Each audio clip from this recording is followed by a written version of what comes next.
Hola amigos, seguimos estudiando sistemas en donde la energía mecánica no se conserva. Las herramientas necesarias para desarrollar este problema las pueden revisar en los videos que están en este momento a mano derecha, dentro de lo que pueden encontrar la definición del trabajo de una fuerza, el teorema del trabajo y energía, y la versión reescrita de este teorema en términos de la energía mecánica. Y el problema nos dice, un cuerpo de 930 kilogramos es soltado desde la parte más alta de un plano inclinado rugoso de 80 metros de longitud y cuyo declive es de 30 grados con respecto a la horizontal. ¿Cuál debe ser el coeficiente de roce entre el plano y el cuerpo para que éste llegue a la parte más baja del plano a 15 metros por segundo? En primer lugar, hagamos un esquema de la situación. Aquí tenemos un plano inclinado en 30 grados con respecto al horizontal y tenemos un cuerpo que se va a liberar desde este punto, que le vamos a llamar A, cuya masa es m, en donde, como nos dice acá el enunciado, es de 930 kilogramos. Este cuerpo está pasando por esta superficie que es rugosa y que tiene 80 metros de longitud, y de hecho queremos encontrar cuál es el valor del coeficiente de roce, que en este caso va a ser cinético, de tal forma que llegue a este punto que le vamos a llamar B, que sería el punto más bajo, con una rapidez de 15 metros por segundo. Ahora, este problema lo vamos a resolver usando la versión modificada del teorema del trabajo y energía, que nos dice que la sumatoria del trabajo de las fuerzas no conservativas va a ser igual a la variación de la energía mecánica. ¿Cómo hacemos esto entonces? En primer lugar, vamos a hacer el diagrama de cuerpo libre, más que nada para identificar cuáles son las fuerzas que están presentes acá. Esto lo vamos a hacer pensando de tal forma que el eje Y esté perpendicular a la superficie y el eje X esté paralelo a la superficie. Porque aquí nos vamos a encontrar con que está la fuerza peso, va a estar la fuerza normal, que sabemos es perpendicular a la superficie, y también va a estar la fuerza de roce oponiéndose al movimiento del cuerpo. O sea que si lo llevamos aquí a este diagrama de cuerpo libre de la forma estándar, nos encontraríamos con que la fuerza peso está por acá, la fuerza normal está aquí hacia arriba y la fuerza de roce va a estar hacia la izquierda. Lo último que nos falta por identificar es ver cuál es el ángulo, que de hecho, si revisan el video que está en este momento a mano derecha, se van a dar cuenta de que el ángulo que hace con respecto al nuevo eje Y es 30 grados. O sea, aquí ya tenemos la información del problema.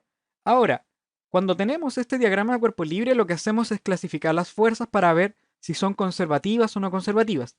De ser conservativas, tenemos que agregar la energía potencial a la energía mecánica, y de ser no conservativas, tendríamos que ver si hacen trabajo o no. Por ejemplo, la fuerza peso sabemos que es una fuerza conservativa, o sea, tenemos que agregar el término de energía potencial gravitatoria a la energía mecánica, y esa energía potencial gravitatoria es definida como mg por la altura, en donde vamos a después fijar el sistema con respecto al suelo. La fuerza normal, nosotros sabemos que es una fuerza no conservativa en verdad, pero que sin embargo cuando el movimiento del cuerpo está a través de la superficie, entonces el trabajo de la fuerza normal, al ser perpendicular al desplazamiento, va a ser igual a 0 joules. O sea, este trabajo no va a influir. Y lo último que nos queda es la fuerza de roce, y en donde esta fuerza en realidad es una fuerza no conservativa y sí va a ejercer trabajo. O sea, este trabajo hay que calcularlo. Vamos entonces a ver cómo hacemos esto y cómo llevamos esto al teorema del trabajo y energía. Por un lado, ya tenemos cuáles son las fuerzas no conservativas a revisar, que en realidad nos vamos a dar cuenta que es solamente el roce. Y por el lado derecho tenemos que ver cuáles son las energías asociadas, en donde sabemos que la energía mecánica es la energía cinética más la energía potencial, que en este caso va a ser la gravitatoria, porque es la única fuerza no conservativa, perdón, y la única energía potencial que hay que agregar. O sea, la energía mecánica es un medio, la masa por la rapidez al cuadrado, que es la energía cinética, más el término gravitatorio, que es mg por la altura. ¿Qué podemos hacer ahora? Resulta que tenemos dos lados de la ecuación que podemos verlos aparte. Por un lado tenemos la diferencia o la variación de la energía mecánica, que la podemos evaluar dependiendo de los puntos que tenemos acá. Por ejemplo, nosotros queremos el trayecto que va desde A hasta B, y por lo tanto la variación de la energía mecánica sería la energía en el punto final, que va a ser la energía mecánica en B, menos la energía mecánica evaluada en el punto A, que sería el punto inicial. Para evaluar esta energía mecánica, lo que necesitamos es la masa, que la tenemos por acá, tenemos o necesitamos la rapidez y la altura en algún punto. Conociendo estas tres cosas de forma simultánea, vamos a poder evaluar la energía mecánica. Por ejemplo, en el punto A, ¿qué es lo que sabemos? A ver, lo vamos a anotar acá. En el punto A. En A, conocemos la altura con respecto a un observador, o en realidad la podemos calcular. Resulta que aquí se forma un triángulo cuyo ángulo es 30 grados con respecto al horizontal, y en donde vemos que la hipotenusa es 80 metros. O sea, podemos calcular el valor de esta altura simplemente usando un poco de trigonometría y vamos a decir que esto es la altura en A. ¿Cómo calculamos eso? Bueno, si uno recuerda la función trigonométrica seno del ángulo, por ejemplo, seno de 30 grados, esto se define como el cateto opuesto que viene a ser esta altura entre la hipotenusa que sabemos que es 80 metros. Y entonces de aquí podemos encontrar cuánto vale esa altura, que sería 80 metros al despejar por seno de 30, y eso nos va a dar 40 metros con respecto a este punto, que es la base del plano inclinado. O sea, aquí ya tenemos la altura del punto A. ¿Qué más sabemos de este punto? Resulta que este cuerpo es soltado desde la parte más alta. O sea que la rapidez en este punto es de 0 metros por segundo y la masa también ya la conocemos, que ya lo conocíamos denunciado. Y por lo tanto podemos evaluar la energía mecánica en el punto A, que va a ser un medio, la masa por la rapidez en A al cuadrado, más el término gravitatorio que es mg por la altura en A. Ya habíamos dicho, este término es cero, así que no nos va a importar, y vamos a evaluar directamente lo que es la energía potencial gravitatoria, que es la masa, 930 kilogramos, por la aceleración de gravedad, que es 10 metros por segundo cuadrado, y por la altura que acabamos de calcular, que es de 40 metros, y por lo tanto nos quedaría acá 930 por 40 por 10 y eso nos va a dar 372.000 joules. Eso va a ser la energía mecánica en el punto A. Ahora veamos qué es lo que pasa en el punto B. Entonces, ¿qué es lo que tenemos acá? De hecho, cuando está en B, la altura con respecto a este mismo observador es de 0 metros porque está exactamente a la misma altura. Y lo que sabemos de este punto B es que va a llegar al plano con una rapidez de 15 metros por segundo. O sea, tenemos cuál es su rapidez y por lo tanto nuevamente podemos evaluar la energía mecánica en el punto B y esto nos va a decir algo así como que la energía mecánica en el punto B es, bueno, un medio m por la rapidez en b al cuadrado más mg por la altura en b. Este término ahora no influye porque la energía potencial gravitatoria en este punto es cero, como acabamos de ver, y por lo tanto al evaluar nos quedaría un medio por la masa que son 930 kilogramos, por la rapidez que es 15 metros por segundo, todo eso elevado al cuadrado. O sea, nos quedaría 15 al cuadrado por 930 dividido 2. Y eso nos da 104.625 joules. Y con esto tenemos la energía mecánica en el punto inicial y en el punto final.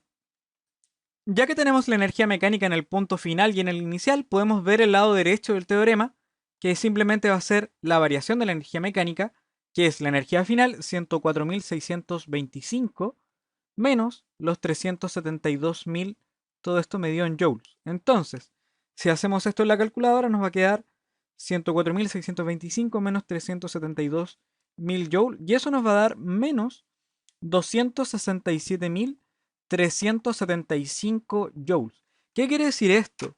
Que en el fondo tenía una cierta energía mecánica inicial, pero al final tiene menos. O sea que perdió estos menos 267.375 joules. O sea, esa energía mecánica en realidad se liberó hacia el ambiente. ¿Y cómo la perdió? Eso se debe solamente al trabajo realizado por la fuerza de Rosse. Ahora vamos a ver esta parte del trabajo de las fuerzas no conservativas. Pero en realidad aquí tenemos que en el trabajo de las fuerzas no conservativas hay que agregar el trabajo de todas las fuerzas que son no conservativas, que en este caso habíamos dicho que es la normal, más el trabajo de la fuerza de Rosse. Pero habíamos dicho también que el trabajo de la normal es cero porque es perpendicular a la trayectoria y por lo tanto este término es cero y entonces aquí vemos que esa variación de la energía mecánica es simplemente asociada al trabajo realizado por la fuerza de Rosse. ¿Y cómo calculamos ese trabajo de la fuerza de roce? Tendríamos que pensar en la magnitud de la fuerza de roce, esto por la definición de trabajo, ¿cierto? Por la magnitud del desplazamiento, por el coseno del ángulo que hay entre los dos vectores.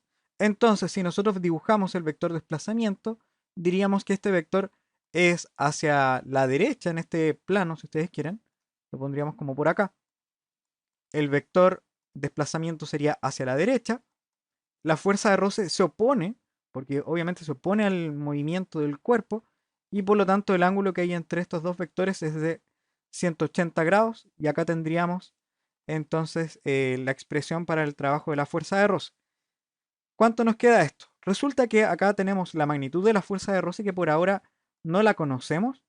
Tenemos la magnitud del desplazamiento que recorre desde A hasta B los 80 metros de este plano inclinado.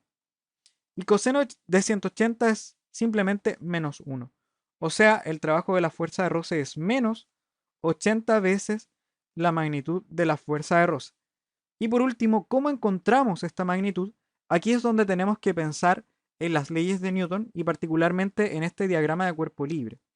Resulta que existe una relación entre la fuerza de roce y la magnitud de la normal, que esto es la magnitud de la fuerza de roce igual a al coeficiente de roce por la magnitud de la normal. Y eso lo podemos encontrar con la sumatoria de fuerzas en el eje Y de este diagrama de cuerpo libre, porque aquí están involucradas las partes asociadas a la normal. ¿Por qué hacemos esto? Básicamente porque la aceleración de este cuerpo va a estar siempre en la dirección del plano, y eso significa que la sumatoria de fuerzas en el eje Y tiene que ser cero. Y en este caso nos quedaría más la fuerza normal, menos la proyección del peso, que sería peso por el coseno de 30 grados, y esto debe ser cero. Y por lo tanto, aquí uno encuentra la magnitud de la fuerza normal, que es el peso coseno de 30 grados, y con esto uno encuentra la expresión para la fuerza de roce, que va a ser el coeficiente de roce por la normal, y la normal es el peso, que es m por g, por el coseno de 30 grados. Ahora pongamos todos los ingredientes en esta ecuación. Por el lado derecho ya habíamos calculado esta variación de la energía mecánica y nos dio menos 267.375 joules, que habíamos dicho que es la energía mecánica que perdió en el trayecto entre el punto A y el punto B. Y por el lado izquierdo lo único que nos quedó es el trabajo realizado por la fuerza de roce, que es menos 80 metros por la magnitud de la fuerza de roce, y esa magnitud era m por g por el coseno de 30 grados por el coeficiente de roce. Entonces, reemplazando, nos quedaría menos 80, la masa son 930, la aceleración de gravedad es 10, coseno de 30 grados, y el coeficiente de roce entre el material de la superficie y el cuerpo. Y entonces esto es el trabajo. Por el lado derecho ya sabemos cuánto tiene que dar, que es 267.375. Y ahora simplemente despejar. Como nos damos cuenta, aquí este signo menos se va a eliminar con este signo menos, y es porque el coeficiente de roce es positivo, y por lo tanto aquí podemos despejar y nos va a dar 267.375, ahí sí, dividido todo lo que tenemos acá, que sería 80, 930 por 10 por el coseno de 30 grados. Y al poner todo esto en la calculadora, a ver cómo nos va a dar, 267.375 dividido 80 por 930 por 10 por el coseno de 30 grados, y eso nos va a dar aproximadamente 0,41, que no olvidemos, el coeficiente de roce no tiene dimensiones, no tiene unidades de medida. Así que esto sería la respuesta del valor del coeficiente, que hace que llegue con esta rapidez de 15 metros por segundo. Y bueno, amigos, espero que esta solución te haya sido de ayuda, y también me gustaría dejarte una pregunta asociada a esta situación, de la que espero tu respuesta en los comentarios. Y la pregunta es: ¿con qué rapidez pasará por el punto medio del recorrido entre A y B? Si esto te fue útil, no olvides darle like a nuestro video y suscribirte a nuestro canal para estar atento al nuevo material que seguiremos subiendo. Y si tienes consultas, no dudes en escribirnos para poder ayudarte. Lo dejamos hasta aquí, cuídense y nos estamos viendo.